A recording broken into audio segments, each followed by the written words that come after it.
Hello there, friends and sane persons. Welcome back to another episode of Wednesday Whimsy. My name is Kyle, and Wednesday Whimsy is a short show I do every Wednesday evening where I talk about a board game topic, a top 10 list, or something else gaming related that just happens to be on my mind. Today, what we're talking about is a game that I've played a lot more recently than I even thought I would. I was recently in Thailand, and I took a few small games with me, and this was probably the most successful one I took. I played it with a lot of non-gamers. Some people, it was their first or second modern game they had played. And the game is called Beer and Bread. Now, this is a game that I was excited when it came out at Essen this year, and I got it and I played it and I enjoyed it.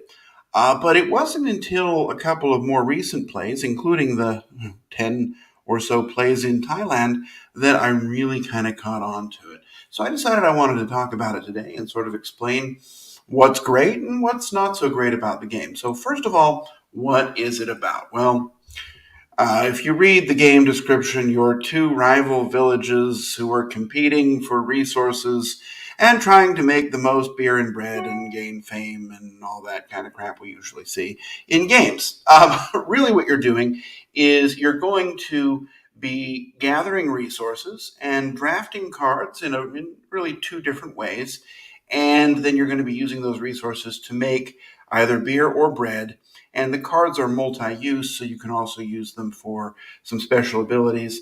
And then at the end of the game, you're going to total up your beer points and your bread points, and the lower of the two is going to be your final score. So let's talk briefly about kind of how it works. And to do so, let me see if I can share the screen, and we can look at some pictures. So here is a picture of I guess we don't see it. There we go. Here's a picture of the board for beer and bread. And what we see here, it's kind of already set up, but the game is going to go through 6 rounds. And these 6 rounds are divided into 3 fruitful years and 3 dry years. In a fruitful year, you're going to you'll see that these, let's see if I can zoom in a little bit more. Well, I definitely can. You will see there are these numbers here. And on the green side, that's the fruitful year. That's how many resources go out here in the fruitful year. And then the red side is how many go out in the in the dry year. And so that's going to be how many each year starts with. And then in fruitful years, you're going to be doing a draft. So you'll choose a card and play it, as will your opponent. And then you'll swap the cards. In a dry year, instead of doing that, you're going to have your own hand of 5 cards. And then there are 3 additional cards that are put out in these spaces, and you can swap a card from your hand for one of those to play it instead. And so you're going to be kind of doing this. Each round you've got 5 actions, and each action involves playing a card. Let's take a look here. Actually, this is a good picture because it has some cards. When you play a card, you can do one of 3 things with it. The first thing, in the easiest, is you're going to spend these resources that are depicted on the card, and you'll bake the bread or beer the brew, brew the beer, and that just means you take the card and you put it face down on the appropriate spot. You can only do that if the spot is empty. If there's something there, then you're not able to take that action until you figure out a way to clean it up. And the second thing you can do is to clean it up. Essentially, you take this card, you tuck it under the matching spot under the board that matches the symbol, and that activates that special ability for the rest of the game. Some of them are ongoing, some of them are just used in endgame scoring or at various other times. And when you do that, you can also clean out your brewery and your bakehouse. And then the third thing you can do is play the card for resources.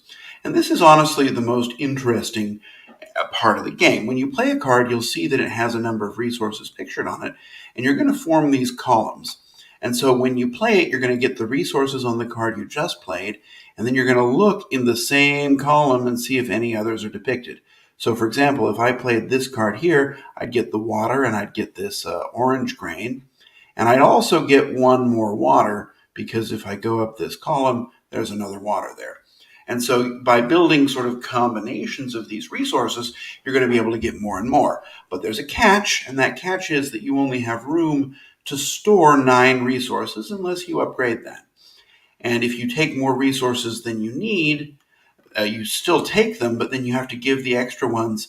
You can kind of sub out. When you're all done with it, you give anything left over to your opponent if the opponent has room for it. The opponent can't rearrange stuff to take it.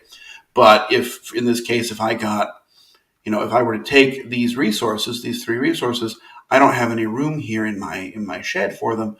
So my opponent would get all 3, or at least 3 of something if I decided to swap something else out. And so those are really the 3 actions. You're going to use the card to do one of those 3 things. Now, there's a little bit more there, a little bit more subtlety, and that is that in the dry years, the cards that you have in front of you come back into your hand to be used again. Now, they're not brought in at the start of the fruitful years, so you've got basically a second chance with any card you play for resources. So you kind of have to be thinking not only about the cards that are being passed back and forth, but also, if there's a card you want, you might want to play it for the resources just to save it so that you can then work toward building it up for a later round. And honestly, that's kind of how it works. This is going to be a short episode because it's a relatively small game. There is some management of when the resources are there, right? Because if something is gone, you normally can't take it. Some cards give you the ability to take things out of the supply, but you never really know what's going to be coming up. So there's definitely some consideration on that. Here's just some more pictures. There's not a whole lot out there about the game yet, but you'll see, there's a variety of special abilities. You can build combos that work together for you. You can sometimes get scoring bonuses. These ones with a coin will give you some sort of scoring bonus, and then you can focus on those. And it's really a lot of manipulation of where your resources are, because you never want to have too many so that when your opponent takes too many, you're able to receive them. You've really got to pay attention to the timing on that as well. And that's kind of it. At the end of 6 rounds, you're going to total up your beer points, your bread points, and any bonuses that go to beer or to bread, and you'll choose the lower score. That's your final score. Whoever's the highest score is the winner. So let's talk about what makes the game special. And the first thing I'm going to say is that this game is extremely easy to learn. As I mentioned at the beginning, I taught this game to people who had never played a modern board game before, or who had played, 1 or 2 modern games with me the day before, and then played this one. The rules are just so simple. It's very easy to understand conceptually. I can use this card for 3 things. I will say that some people had a little bit of trouble understanding or remembering how those sort of resource columns work, and I'll talk about that in the negative section, in the where's the but section. But ultimately, the concept of gather resources, play the cards for their points, and use the special abilities that you want. Those are easy concepts that were very intuitive to pick up for really any level of gamer.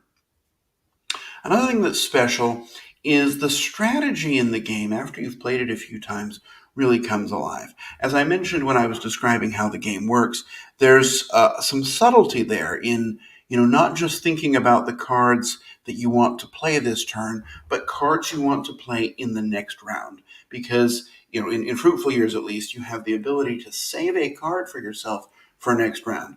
And so you have to pay attention not only to what you have, but what you will need, and make sure, for example, it happens if you're unprepared, that you enter that fallow season with no access to a particular resource, and then you find yourself just having to waste cards either for special abilities you don't care about or for resources that you don't have anywhere to store, and that can be frustrating. So you've got to pay attention to that. You've got to pay attention to the draft is interesting, right? Because you have to take what you need, and that might not necessarily be what you want, but you also have to play it right away. So you have to time that, and there's a little bit of finesse that goes into it. Now, I might be making it sound like, the kind of game books are going to be written about, and that's definitely not the case. It's a very simple, straightforward game, but there's an extra layer of strategy, an extra layer of timing, making sure you have enough room so you can get overflow resources from your opponent. That can be really satisfying. So that's another thing that's positive about it. The artwork and components are fine. They're nothing really to write home about. It's just your kind of usual stuff. But there's nice wooden resources that are clear and easy to see. The graphic design's very good. It's never confusing whether it's a beer card or a bread card. In fact, the cards are different colors. The beer cards are blue, and the bread cards are kind of an orangey color. Uh, and so it's always very clear what you're doing. Never really needed to explain anything about that. So, good graphic design, interesting strategy, easy to pick up. It's also enjoyable and it's pretty fast, right? Those 6 rounds, once you know what you're doing, you're going to be really burning through your turn very quickly. And so you can play the whole game in half an hour and feel like you had a good experience. So let's talk about some of the things I liked a little bit less about the game. And the first thing is the rule book. All right. So that rule about the resources in the columns is not explained well in the rule book. In fact, it's I the first couple of times I played it wrong. And that rule actually makes the game a lot better because the first time I played it, I thought that you just got all the resources on all the cards above you. If I were to open the rule book, it says, check what types of resources are shown in the harvest section of the newly placed card. Of these, you must now collect as many tokens from the board as are shown in all harvest sections on your harvest column combined. And it does not just, and when it shows what the harvest column is, it shows the full kind of all the resources. You really only get that sort of specific rule by reading and really parsing the example. I really thought the game failed on that point. That is a critical rule that is so easy to miss because it is worded very poorly in the rule book. And it was, the wrong way is certainly more intuitive, but it kind of makes the game a little bit worse. So playing it right is definitely important, but it was just so poorly done. There's also no player aid. I'm not sure that that's a huge deal just because the game is just pretty simple and it's never really that hard to remember what you can do. But for teaching the game, a round summary or a player aid might have been a useful thing. Another kind of negative is the theme is barely there.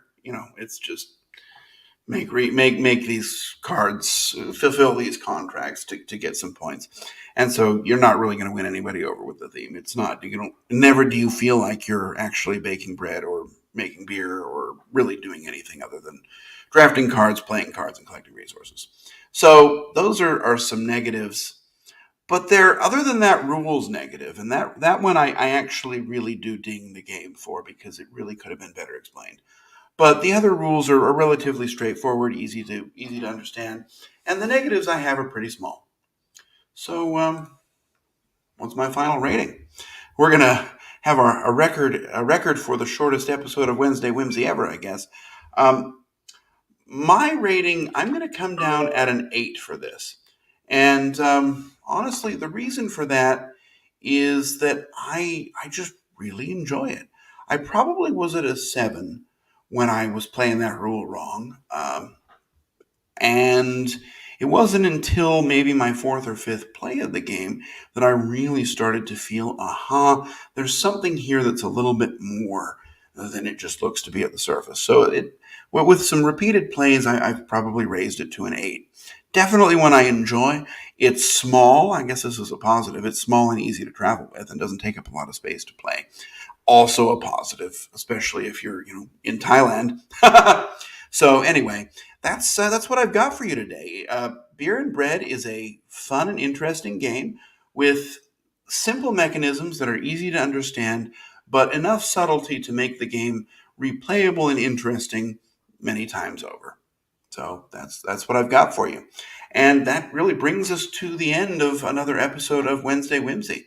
I hope you've enjoyed talking about this game. I hope you'll enjoy playing it. Definitely one I'd recommend trying out. Obviously, it's only a 2-player game, so if you've got a family of 4, probably not the one to go for. But if you like 2-player games, it's definitely worth your time and worth checking out.